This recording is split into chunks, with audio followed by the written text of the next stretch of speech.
Welcome back to another episode of Infidelity Tales Lab. We're thankful for your continued viewership. Before we begin, tell us, where in the world are you watching from? We love knowing our global reach. Now, let's dive into today's story. Chapter 1. The Foundation. Tom Mitchell had built his life on three principles: loyalty, hard work, and family. At 42, he owned Mitchell Construction, a mid-sized company that had weathered three recessions through sheer determination and quality craftsmanship. His calloused hands told the story of a man who'd started swinging hammers at 16 and never stopped building. The house on Maple Street was his crown jewel, a custom-built colonial he'd constructed for his family 12 years ago. Every beam, every joint, every detail reflected his perfectionist nature. It was here that he'd raised his son, Tyler, now 6 years old, with his grandfather's mischievous green eyes and his father's stubborn streak. Tom's wife, Bridget, had been the town's real estate queen when they met 15 years ago. Stunning, ambitious, and sharp as a blade, she closed more deals than any agent in the county. Her blonde hair and practiced smile could sell ice to Eskimos, but lately, that smile seemed reserved for everyone except her husband. Tyler burst through the front door that Tuesday afternoon, his backpack flying behind him like a cape. Dad! Grandpa Frank says we can build a real tree house this weekend." Tom's father, Frank Mitchell, followed behind with the measured pace of a 70-year-old carpenter who'd taught his son everything about building. "The boy's been pestering me for weeks about that old oak in your backyard. Figure it's time to teach him proper woodworking." Bridget looked up from her phone, where she'd been typing furiously for the past hour. "A treehouse? In our backyard? Tom, that tree is visible from the kitchen window. I don't want some amateur construction project ruining the view." "It won't be amateur," Frank said quietly, his weathered face hardening. "I've been building things since before you were born, girl." "I didn't mean—" Bridget started, but Tom cut her off. "It'll be perfect, Bridge. Dad and Tyler need a project together, and Tyler's been asking for months." That weekend, 3 generations of Mitchell men worked side by side. Frank showed Tyler how to measure twice and cut once, while Tom handled the heavier construction. They built a masterpiece, not some cobbled-together clubhouse, but a proper structure with real windows, a shingled roof, and a rope ladder that Tyler had insisted on. "This is the best day ever," Tyler announced from his new perch, 15 feet up in the ancient oak. Tom smiled, watching his father ruffle Tyler's hair. These moments were what mattered. Not Bridget's increasingly late nights at client meetings, not her sudden interest in yoga classes that seemed to run well past 9 p.m., and definitely not the way she'd been guarding her phone like state secrets. But that night, as they sat on the back porch admiring their work, Bridget remained silent. Her jaw was set in that particular way that meant trouble was brewing. Chapter 2. The Destruction. Tom woke to the sound of chainsaws. The digital clock glowed 7:23 a.m., and outside their bedroom window, the mechanical roar of destruction filled the morning air. He stumbled to the window and felt his world tilt sideways. The treehouse, 3 days of careful craftsmanship, his father's expertise, his son's pure joy, lay in pieces around the base of the oak tree. 2 men in orange vests were methodically cutting the beautiful structure into chunks, while a third loaded the debris into a truck. "What the hell?" Tom grabbed his jeans and ran downstairs, but Bridget was already in the kitchen, fully dressed and holding a steaming coffee mug like she'd been up for hours. Tyler stood at the sliding glass door in his pajamas, tears streaming down his face. "Dad, they're breaking my treehouse." Tom burst through the door. Hey! Stop cutting." The man with the chainsaw shut it off and pulled back his safety mask. "Sorry, sir. We got our orders from the lady of the house." "Safety violation," she said, blocking sight lines to the property. "I'm the owner of this property," Tom said, his voice deadly quiet. "Who hired you?" "Like I said, the lady. I hired them." Bridget had followed him outside, her chin lifted defiantly. "It was unsafe and blocked our view. I made the call." Tom stared at his wife, trying to process what he was hearing. "You destroyed our son's treehouse while we were sleeping. Tyler will get over it. And your father's little project was blocking the kitchen window." Do you know how that affects property value? Tyler's sobs grew louder. Frank appeared at the back gate, having heard the commotion from his apartment above Tom's workshop. What in God's name? Frank surveyed the destruction, his face going white, then red. Bridget, you had no right. I had every right. This is my house too, and I won't have some ramshackle. Ramshackle. Frank's voice was dangerously quiet. I've been building for 50 years, girl. That tree house was solid as any structure on this property. Well, now it's gone, Bridget said flatly. And Tyler needs to learn that the world doesn't revolve around his little whims. Tom stood frozen, watching his son cry over the splintered remains of 3 perfect days. Something inside him snapped, not into rage, but into crystal clarity. This wasn't about a treehouse. This was about respect, about family, about the systematic dismantling of everything he'd built. And as he watched Bridget check her phone again, he realized this was probably about much more than he'd been willing to admit. Get off my property, he told the work crew. Now. But we're not finished. Now. As the trucks pulled away, Tom knelt beside his son. We'll build another one, buddy. Even better. But Tyler just shook his head. Mom will just cut it down again. Tom looked at his father, then at his wife, who was already heading back inside. No, he said quietly. She won't. Chapter 3. The Discovery. Tom didn't say a word about the treehouse for the rest of the day. He helped Tyler gather some unbroken pieces for keepsakes, had lunch with Frank, and went about his normal routine. But inside, something had shifted permanently. That evening, as Bridget prepared for another client dinner, Tom made a decision. I'll be late tonight, too, he announced. Got to check on the Henderson project. Bridget barely looked up from her mirror. Fine. Tyler's already eaten. Tom kissed his son goodnight and waited. At 7:30, Bridget left in her silver BMW. At 8 o'clock, Tom got in his truck. He'd built half the houses in this town. He knew every street, every back road, every parking lot. Following Bridget was easier than he'd expected. The Silver Pine restaurant was exactly the kind of upscale place Bridget loved. Dim lighting, expensive wine, and an atmosphere that screamed affair to anyone with eyes. Tom parked across the street and waited. At 8:45, a black Mercedes pulled up. Tom recognized the driver immediately. Derek Hoffman, the hotshot developer who'd been trying to buy out local contractors for the past 2 years. Slick suit, perfect teeth, and the kind of arrogance that came from inherited money. Tom watched through the restaurant's floor-to-ceiling windows as Bridget and Derek shared intimate conversation, held hands across the table, and acted like lovers who'd been together for months. His phone buzzed. A text from Bridget. Client dinner running late. Don't wait up. Tom sat in his truck for another hour, watching his wife laugh at another man's jokes, touch his face tenderly, and kiss him goodbye in the parking lot. He followed Derek's Mercedes to the Grandview Hotel, the most expensive place in town. He watched them disappear into the elevator together. Tom drove home in silence, his mind working through calculations. Not emotional calculations, those were done. Now he was thinking like the contractor he'd always been, planning, measuring, building something that would last. Tyler was asleep when he got home. Tom stood in his son's doorway for a long time, thinking about treehouses and trust and the kinds of lessons that shaped a man's character.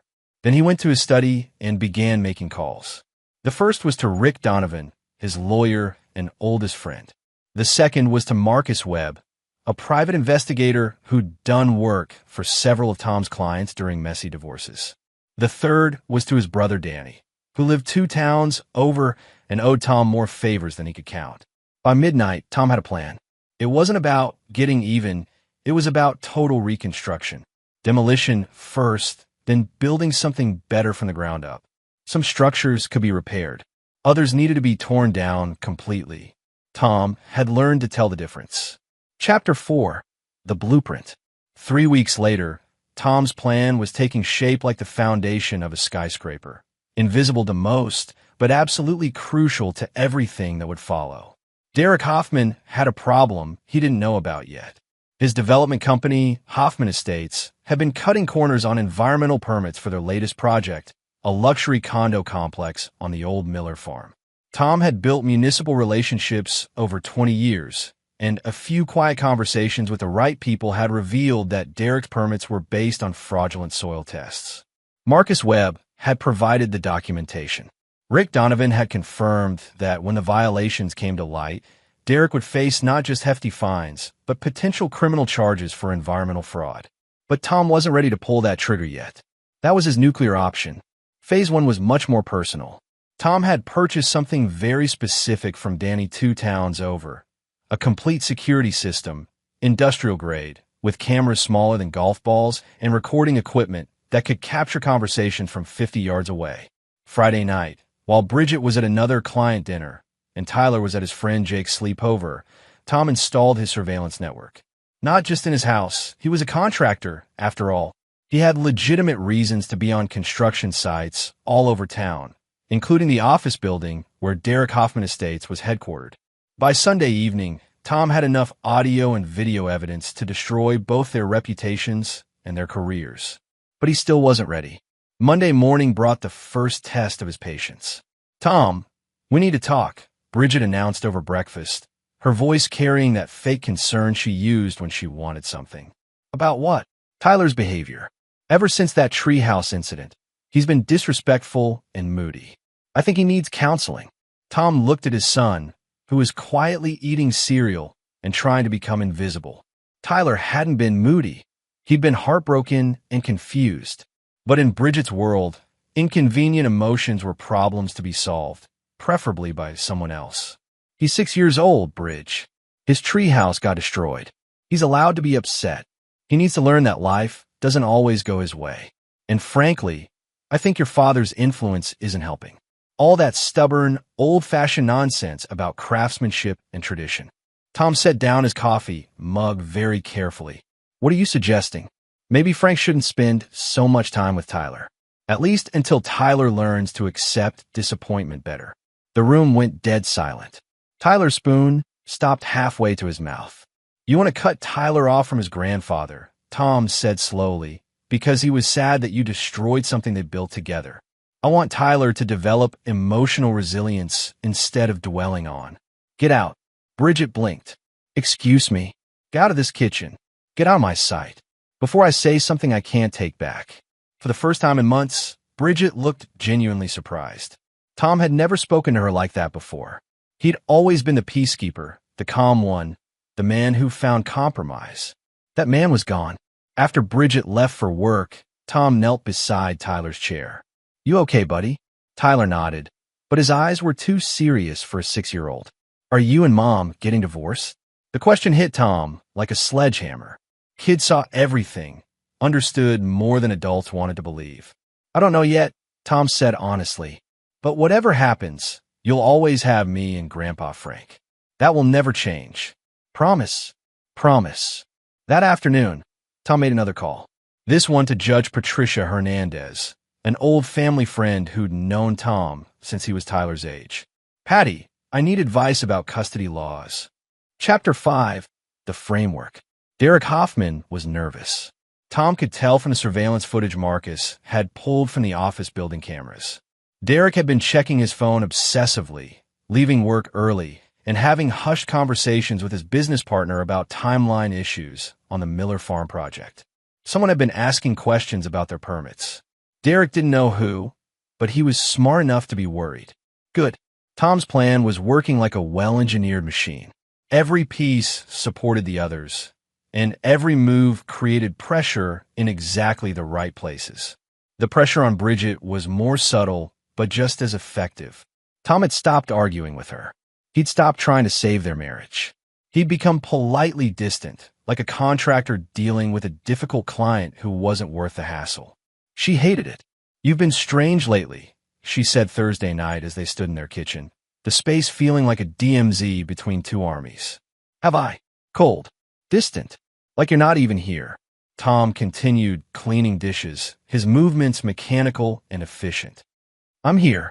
Are you?" Bridget stepped closer, using the voice that used to work on him, soft, vulnerable, designed to make him feel like the bad guy for being upset. "Because it feels like you've been pulling away ever since that silly treehouse thing." The treehouse wasn't silly to Tyler. Tyler is 6. He'll forget about it in a month. Tom turned to face her, his expression completely neutral. Will he? Something in his tone made Bridget step back. For 15 years, she'd been able to read Tom like an open book. Now she was looking at a stranger. What's that supposed to mean? Nothing. Just wondering what else Tyler might remember when he gets older. Bridget's face went pale, then flushed red. If you have something to say to me, Tom, just say it. I don't have anything to say, Bridge. Actions speak louder than words, right? That's what you taught Tyler when you had his treehouse cut down. Tom hung up the dish towel and walked toward the door. Where are you going? To check on a job site. It was technically true. Tom was checking on Derek Hoffman's office building, where Marcus had installed additional surveillance equipment that afternoon. By tomorrow, they'd have enough evidence of environmental fraud to bury Derek's company permanently. But Tom still wasn't ready to use it. He was building something bigger. Friday afternoon, Frank showed up at Tom's office with news that changed everything. Tyler's asking questions, the old man said, settling into the chair across from Tom's desk. What kind of questions? About why his mother doesn't like the things we build together. About why she gets angry when he talks about woodworking. About whether she loves him. Tom felt something cold settle in his chest. What did you tell him? The truth. That some people don't understand the value of making things with your hands. That some people care more about how things look than how they feel. Frank paused. But he's 6, Tommy. He started to think it's his fault. That night, Tom found Tyler in his room, sitting by the window that used to look out at his treehouse. Hey, buddy. Grandpa Frank says you've been asking some big questions. Tyler shrugged, not turning around. Mom doesn't like me very much, does she? The question hit Tom like a physical blow. Why would you think that? She breaks my things. She doesn't want me to spend time with Grandpa. She gets mad when I'm sad. Tyler finally looked at his father. Did I do something wrong? Tom sat on the bed and pulled his son close. No, Tyler, you didn't do anything wrong. Sometimes adults make bad choices, and sometimes those choices hurt people who don't deserve it. Like when Mom cut down my treehouse. Like when Mom cut down your treehouse. They sat in silence for a while, watching the empty space where Tyler's dreams used to hang in the branches of the old oak. Dad, yeah. When you build a new treehouse, can we make it somewhere Mom can't find it?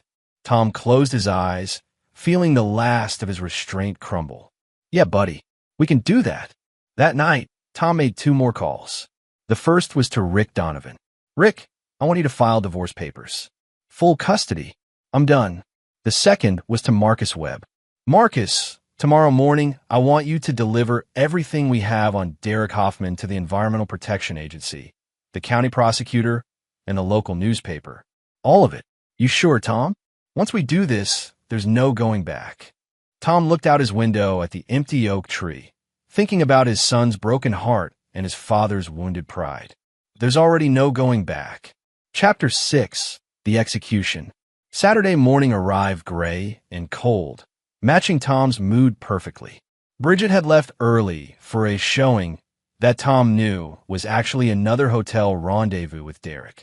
She'd be gone for hours, giving Tom time for the most important conversation of his life. Tyler sat at the kitchen table, working on a model airplane Frank had brought him, something to keep his hands busy while his heart healed. Tyler, we need to talk about some grown-up stuff. His son looked up with those serious green eyes that had seen too much lately. Are you and Mom getting divorced? Yes. Tom had decided on complete honesty. Tyler deserved that much. Is it because of my treehouse? No, buddy. It's because your mom and I want different things now, and we can't make each other happy anymore. Tyler processed this with the scary intelligence of a child who'd been watching adults carefully. Where will I live? With me and Grandpa Frank. In this house. Nothing else has to change for you. What about Mom? Tom chose his words carefully. Your mom is going to go live somewhere else. You'll still see her sometimes, but this will be your home. Tyler nodded slowly. Will she be mad? Probably. But that's not your job to worry about. That's mine. At exactly 10:47 a.m., Tom's phone rang. Derek Hoffman's name appeared on the caller ID. Tom answered on the 4th ring. Mitchell Construction. Tom, it's Derek. We need to talk. Now. About what? You know damn well about what. The EPA was in my office an hour ago with search warrants. Someone's been feeding them information about the Miller Farm project. Tom kept his voice neutral. That's unfortunate. Cut the shit, Tom. I know it was you. I'm not sure what you're talking about, Derek. The hell you don't. You think I don't know about your little surveillance games? You think I don't know you've been following Bridget? Tom smiled for the first time in weeks. Derek was panicking, making mistakes, admitting things he shouldn't admit. Derek, if you're calling to confess to environmental fraud, you should probably be talking to your lawyer instead of me. Listen to me very carefully, you small-town piece of garbage. If you don't back off, I'll destroy you. I have connections you can't imagine. I can ruin your business, take your house, make sure you never work in construction again. Are you threatening me, Derek? I'm promising you. Tom looked at Tyler, who was pretending to focus on his model, but clearly listening to every word. Here's my promise, Derek. By tonight, everyone in this town will know exactly what kind of man you are. Your business is finished. Your reputation is gone. And your relationship with my wife is about to become very expensive for both of you. Tom hung up and immediately called Marcus. Execute Phase 2. Phase 2 was beautiful in its simplicity. While Derek dealt with federal investigators and environmental lawyers, Bridget would be dealing with a different kind of exposure. Marcus had compiled everything. Photos of Derek and Bridget entering hotels, audio recordings of their intimate conversations, financial records showing Derek had been paying for Bridget's client dinners and shopping trips. By noon, copies would be delivered to Bridget's real estate office, Derek's business partners, and select members of their social circle. The country club crowd that treated reputation like currency. But Tom's masterpiece was simpler and more devastating than any surveillance footage. At 1:15 p.m., while Tyler was napping, Tom drove to the cemetery where his mother was buried. He stood at Margaret Mitchell's grave for 20 minutes, talking to her the way he had as a boy when life got complicated. I'm about to do something you might not approve of, Mom, but I think you'd understand why. Then he drove to the flower shop on Main Street and bought 24 white roses, Bridget's favorite. At 2:30, he arrived at the Grandview Hotel. The desk clerk, a young woman named Amy whose father had built her family's house, smiled when she saw Tom. Mr. Mitchell, how can I help you? I need to surprise my wife. She's here with a client, and I wanted to send these up to her room. Amy's expression faltered slightly. She'd worked at the hotel long enough to recognize the setup, but Tom's reputation in town was sterling. If Tom Mitchell said his wife was conducting business, then that's what was happening. Of course. What room? I'm not sure. Her client's name is Derek Hoffman. Amy checked her computer. Room 412. Should I call up first? No, I want it to be a surprise. Could you take them up yourself? Tell her they're from her loving husband. Tom handed Amy a card with the flowers. On it, he'd written, "Thank you for showing me who you really are." Tom. He left the hotel and drove to his father's apartment, where Tyler was now awake and building a new model with Frank. At 3:45, Tom's phone exploded with calls and texts from Bridget. He didn't answer any of them. At 4:20, she came home. Chapter 7. The Confrontation. Bridget stormed through the front door like a hurricane, her face flushed with rage and panic. Tom was sitting calmly at the kitchen table, reading blueprints for a new project, while Tyler played in the living room. "How dare you?" she screamed, waving the white roses like weapons. "How dare you humiliate me like that?" Tom looked up from his blueprints with mild interest. "Did you like the flowers? You son of a bitch. You had that little hotel clerk bring these to Derek's room. You made her think." "I made her think what, Bridge? That a husband was sending flowers to his wife." Bridget's mouth opened and closed like a fish. She'd walked directly into the trap, and they both knew it. "You're spying on me. I'm protecting my family." "Your family? You destroyed our marriage." Tom stood slowly, his full 6'2" frame towering over Bridget's petite figure. For the first time in their relationship, he looked genuinely intimidating. "I destroyed our marriage. I cut down Tyler's treehouse. I've been cheating for months. I've been stealing from our joint accounts to pay for hotel rooms with another man." Bridget went white. "You don't know anything about." "I know everything, Bridge. Every hotel, every lie, every dollar you've spent, every conversation you've had, everything." Tom reached into his pocket and placed a USB drive on the table between them. Photos, audio recordings, Financial records. Enough evidence to ensure I get full custody and you get nothing in the divorce. Bridget stared at the drive like it was a live grenade. You can't. Tom, we can work this out. Derek doesn't mean anything to me. It was just. Stop. Tom's voice cut through her words like a blade. Just stop lying. It's over. Tom, please. Think about Tyler. Think about our family. I am thinking about Tyler. That's why you're leaving. Bridget's desperation shifted to fury. You think you can just throw me out? This is my house too. I have rights. You had rights. You gave them up when you chose Derek over your family. I'll fight you. I'll take everything you have. Tom smiled, and the expression was colder than anything Bridget had ever seen from him. You'll try, but here's what's going to happen. You're going to pack your things and leave. Tonight, you're going to sign whatever papers Rick puts in front of you, and you're going to disappear from Tyler's life until you've figured out how to be a decent human being. You can't keep me from my son. Watch me. Tyler appeared in the doorway, drawn by the shouting. He looked small and scared, clutching his model airplane. Tom's expression immediately softened. Hey, buddy, why don't you go upstairs and play in your room for a while? The grown-ups need to finish talking. Tyler looked at his mother, then back at his father. Is Mom leaving? The question hung in the air like smoke from a fire. Bridget knelt down, trying to summon her practiced maternal voice. Tyler, sweetie, Mommy just needs to go away for a little while, too. Are you coming back? Tyler interrupted. Bridget opened her mouth, but no words came out. How do you explain to a 6-year-old that you've chosen a new life that doesn't include him? Yes, baby. Mommy will come back. Tyler looked at his father. Tom's expression told him everything he needed to know. No, she won't, Tyler said matter-of-factly. She doesn't like it here anymore. Then he turned and walked upstairs with the devastating honesty that only children possess. Bridget stared after him, something like regret flickering across her face. He hates me. He doesn't hate you, Tom said quietly. He just understands you better than you think. Bridget was quiet for a long moment. When she spoke again, her voice was smaller, more genuine than it had been in months. I never meant for it to happen like this. Yes, you did. You just thought you'd never get caught. She nodded slowly, accepting the truth of it. What happens now? Now you pack your things and leave. Derek can deal with his environmental fraud charges and explain to his wife why their marriage is over. And Tyler and I will build a new treehouse. Tom, don't. Whatever you're about to say, don't. There's nothing left to say. Bridget looked around the kitchen Tom had built in the house Tom had designed, filled with the life they'd created together. I really did love you once, she whispered. I know, Tom said. That's what made this so hard to watch. Chapter 8, The Aftermath. 3 hours later, Bridget was gone. She'd packed 2 suitcases and left behind 15 years of marriage like she was checking out a hotel. Tyler had watched from his bedroom window as she loaded her BMW, and Tom had watched Tyler, memorizing every expression on his son's face. Is she really not coming back?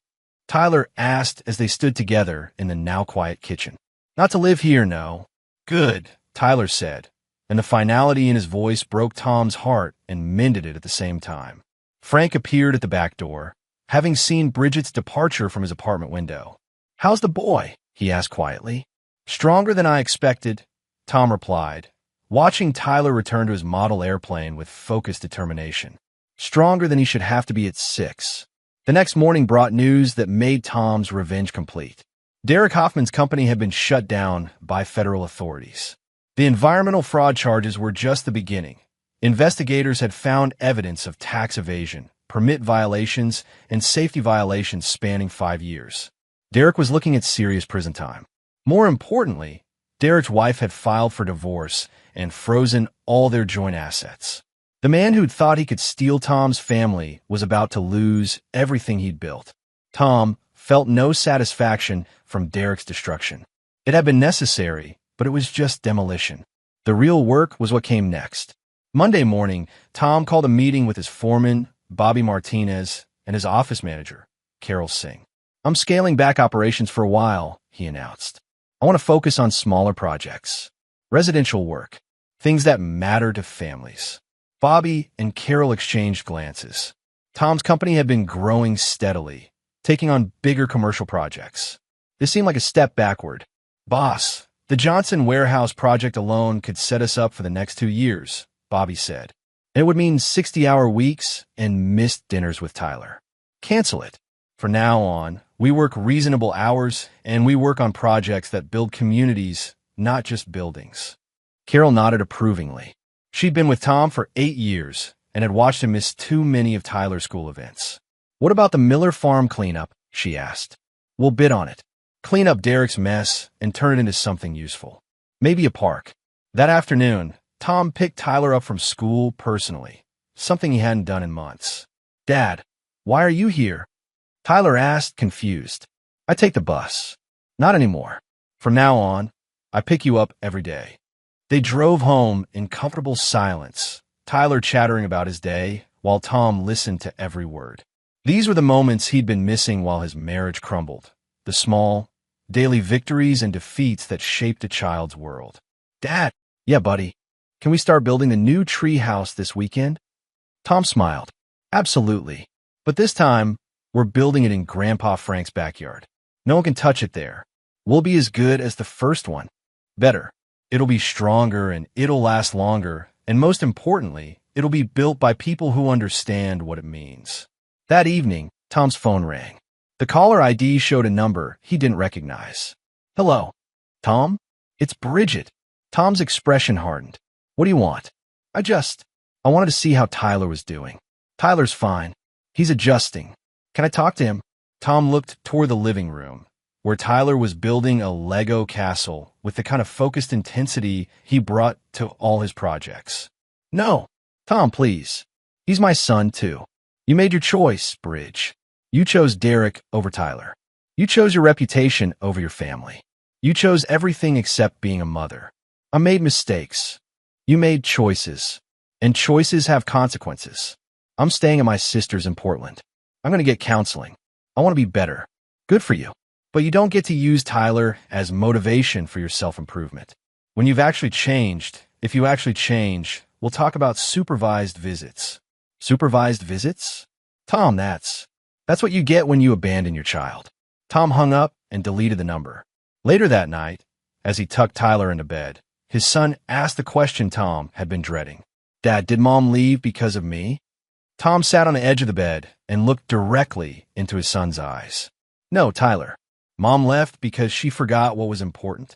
She forgot that family means taking care of each other, even when it's hard. She forgot that love isn't just a feeling. It's a choice you make every day. Will you ever forget? Never. Not ever. Promise. Promise. As Tom turned off the light, Tyler's voice came through the darkness. Dad, I'm glad she's gone. Tom closed his eyes, feeling the weight of his son's honesty. I know, buddy. Me too. Chapter 9. The New Foundation. 6 months later, Tom stood in Frank's backyard, admiring the masterpiece they'd created together. The new treehouse wasn't just a structure, it was a statement. Bigger than the first one, built with military precision and designed to last for generations. Tyler scrambled up the rope ladder with the confidence of a natural climber, followed by his two best friends from school. The sound of children's laughter filled the space where anger and betrayal had once lived. It's perfect, Dad. Tyler called down from the platform. Can we sleep up here tonight? We'll see, Tom replied, but he was already planning the camping trip they'd have in Tyler's aerial fortress. Frank joined him at the base of a tree, both men admiring their work. You did good, son, Frank said quietly. With the treehouse and with everything else. I had a good teacher. I'm not talking about carpentry. Tom understood. Frank was talking about the hardest lesson he'd ever learned. Sometimes you have to tear things down completely before you can build something better. Tom's phone buzzed with a text message. For a moment, his chest tightened. Old habits from the months of Bridget's manipulation. But the message was from Carol at the office. Johnson called again. Still wants us to bid on the warehouse project. Triple the original offer. Tom deleted the message without responding. Some opportunities weren't worth the cost. Dad, come up here, Tyler shouted. I want to show you something. Tom climbed the ladder and found Tyler standing at the treehouse's main window, pointing toward the horizon. Look, you can see everything from here. The whole town. Tom looked out across the landscape he'd helped build over 20 years.